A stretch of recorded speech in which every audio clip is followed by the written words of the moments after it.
Selain disibukkan dengan mendatangkan pemain-pemain baru guna memperkuat Chelsea di musim 2025-2026, manajemen kini juga tengah disibukkan untuk memperpanjang kontrak pemainnya. Pekerjaan untuk manajemen Chelsea selanjutnya adalah setelah mendaratkan Jorel Hato ke Stamford Bridge dengan fee sebesar 40 juta euro, lalu progres transfer dari Xavi Simons yang kini telah mencapai 90% dan tinggal sedikit lagi ia bergabung ke London Biru. Tugas lain yang tak boleh dilewatkan adalah memperpanjang kontrak untuk Marco Kurela. Didatangkan pada bursa transfer musim panas 2022 dengan biaya mencapai 56 juta pound sterling dari Brighton Albion. Marco Kurela kini tinggal menyisakan 3 tahun lagi untuk berseragam The Blues. Apakah perlu untuk memperpanjang kontraknya dalam waktu dekat ini? Di episode terbaru channel Zona Chelsea Indonesia, kami akan membahas tentang figur andalan Chelsea sekaligus bek kiri timnas Spanyol. Sebelum lanjut nonton, jangan lupa klik tombol like dan subscribe dulu Blues. Kalau sudah, mari kita masuk ke pembahasan Marco Kurela sebagai berikut.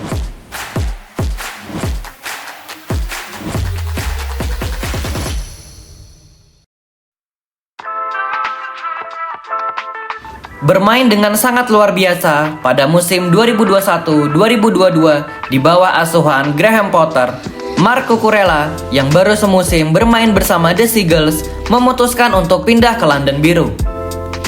Marco Kurela didatangkan oleh sang owner Chelsea sendiri, yaitu Todd Boehly, pada bursa transfer musim panas 2022 dengan biaya mencapai 56 juta pound sterling. Chelsea yang pada saat itu belum mempunyai sporting director, mau tidak mau Todd Boehly dan Begdad Eghbali harus terbang ke sana kemari untuk bernegosiasi langsung dengan pemain.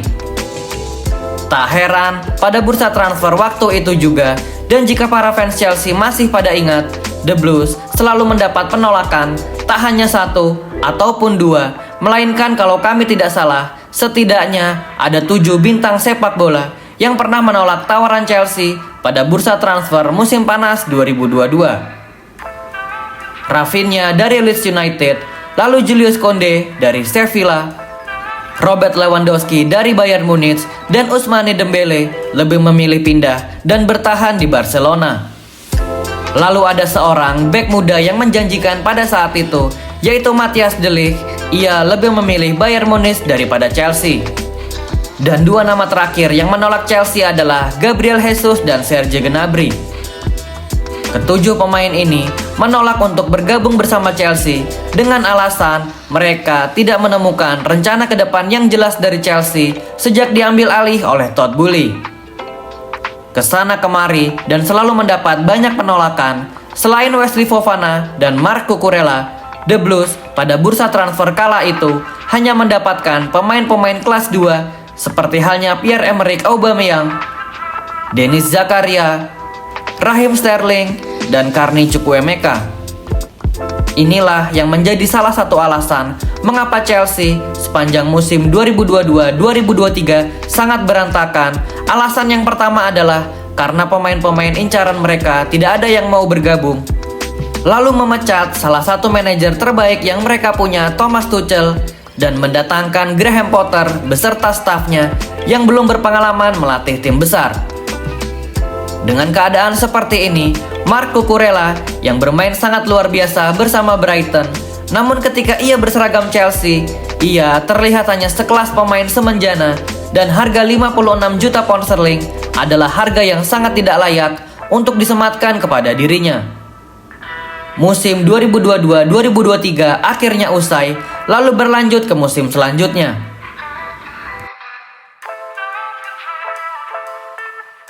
Setelah menjalani perjalanan yang buruk di musim pertamanya, di musim kedua Kurela bersama Chelsea dengan hadirnya manajer baru yang tentunya membawa ide-ide baru juga, Marco Kurela justru tidak masuk ke dalam rencana awal dari Pochettino. Levi Colwill, Ben Chilwell, Ian Maatsen merupakan 3 opsi yang disukai oleh Pochettino, dan justru Pochettino menginginkan Marco Kurela untuk dipinjamkan ke klub lain. Pada saat itu, rumor sangat kencang beredar bahwa sedikit lagi Marco Kurela akan bergabung bersama Manchester United untuk menggantikan Luke Shaw yang menderita cedera. Setelah merasa terpinggirkan, namun Cucurella tetap menunjukkan dan berlatih secara sungguh-sungguh di sesi latihan hingga akhirnya ia mendapatkan kesempatan bermain karena Ben Chilwell mengalami cedera. Setelah dalam tanda kutip mendapatkan keberuntungan karena pesaingnya di posisi bek kiri sedang terkena cedera, akhirnya Marco Kurela menjadi pilihan utama dari Mauricio Pochettino untuk bermain di posisi bek kiri, bahkan mampu menggeser Chilwell dan membuat Ian Maatsen dipinjamkan ke Borussia Dortmund karena pada saat itu Ian Maatsen hanya mendapat menit bermain yang sangat sedikit.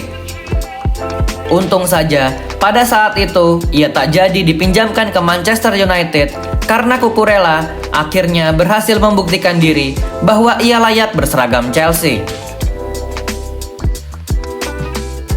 Tak hanya berhasil membuktikan diri bahwa ia layak berseragam Chelsea, Marco Kurela juga berperan besar dan menjadi aktor kebangkitan Chelsea menjelang musim 2023-2024 berakhir. Dengan memainkan peran baru yang diberikan oleh Mauricio Pochettino, yaitu sebagai inverted midfield, peran ini menyerupai permainan dari Alexander Zinchenko di bawah Mikel Arteta. Chelsea akhirnya finish di posisi ke-6 klasmen dan hanya berjarak 2 poin saja dengan Tottenham Hotspur yang bermain di Europa League. Setelah musim 2023-2024 berakhir, lagi-lagi Marco Kurela berhasil membuktikan kualitasnya, kali ini dengan menjuarai turnamen Euro 2024 bersama timnas Spanyol. Marco Kurela bukan hanya menjadi bagian tim saja, namun ia juga menjadi pemain andalan dari Luis de la Fuente.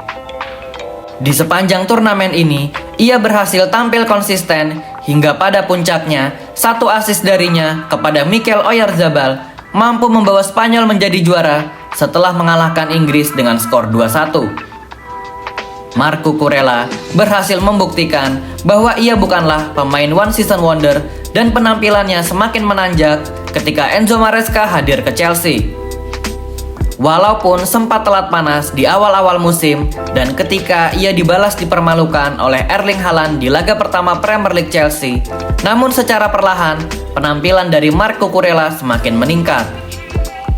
Apapun peran yang diberikan oleh sang pelatih, entah itu sebagai bagian dari 3 back, lalu back sayap, maupun sebagai holding ataupun attacking midfielder, Marco Kurela selalu tampil konsisten baik ketika menyerang maupun bertahan. Mencetak 7 gol dan 4 assist di semua kompetisi, gol dari Cucurella yang paling berkesan menurut kami adalah ketika gol sundulan darinya ke gawang Andre Onana yang berhasil mendekatkan Chelsea ke zona Champions League. Permainan yang sama bagusnya juga ia tunjukkan di ajang Conference League sehingga Chelsea mampu menjadi juara, lalu penampilan apiknya terus berlanjut hingga ke turnamen Piala Dunia antar klub. Momen krusial yang berhasil ia tunjukkan di turnamen itu adalah gol clearance saat melawan Fluminense, lalu permainan tingkat tinggi ketika menghadapi PSG di final yang sangat brilian, sehingga Chelsea berhasil keluar menjadi juara.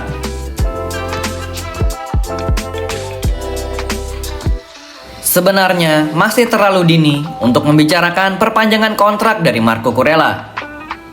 Selain karena masih tersisa 3 tahun lagi, perpanjangan kontrak bisa dilakukan kapan saja dan tidak harus menunggu ketika jendela transfer dibuka. Namun menurut rumor yang beredar, ketertarikan dari Liga Arab Saudi, terutama Al Nassr dengan godaan gaji yang besar, nampaknya cukup mengkhawatirkan para fans Chelsea karena mereka takut Cucurella akan tergoda untuk menerima tawaran dari Al Nassr. Masih dari rumor yang sama, bahkan sang mega bintang Cristiano Ronaldo sendiri yang meminta kepada manajemen Al Nassr untuk segera mengamankan tanda tangan dari Marco Kurela. Cristiano Ronaldo bersama timnas Portugal yang sempat bertemu Marco Kurela di partai final UEFA Nations League.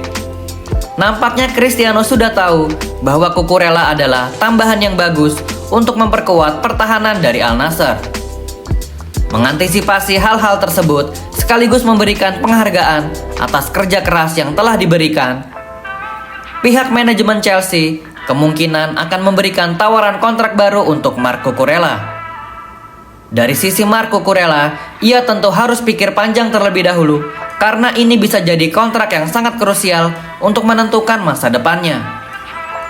Di usianya yang kini menginjak 27 tahun, tentu selain karir, ia juga harus memprioritaskan keluarganya dengan mencari uang sebanyak-banyaknya sebagai pesepak bola, dan itu bukanlah suatu kesalahan jika seandainya ia memikirkan untuk menerima tawaran dari Al Nassr.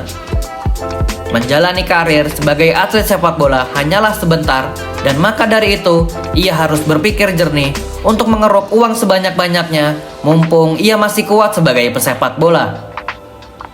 Namun win-win solution untuk situasi ini menurut kami adalah bertahan dulu saja di Chelsea untuk 2 tahun atau setidaknya 1 tahun lagi. Lalu setelah itu, ia bisa memikirkan untuk menerima pinangan dari Arab Saudi demi mengamankan masa depannya. Berikut adalah episode terbaru channel Zona Chelsea Indonesia yang membicarakan tentang sosok Marco Kurela. Menurut kami, masih terlalu dini untuk menawarkan kontrak baru kepada Marco Kurela. Biarkan saja dulu ia fokus berlibur dan menikmati masa off-season bersama keluarga agar ia bisa kembali ke Chelsea dengan keadaan yang segar. Jika kami belum yakin soal perpanjangan kontraknya, namun kami cukup yakin di musim depan ia akan menjadi salah satu figur penting untuk kesuksesan Chelsea. Kehadirannya sangat dibutuhkan sebagai mentor untuk Jorel Hato yang akan diplot sebagai suksesornya di masa depan.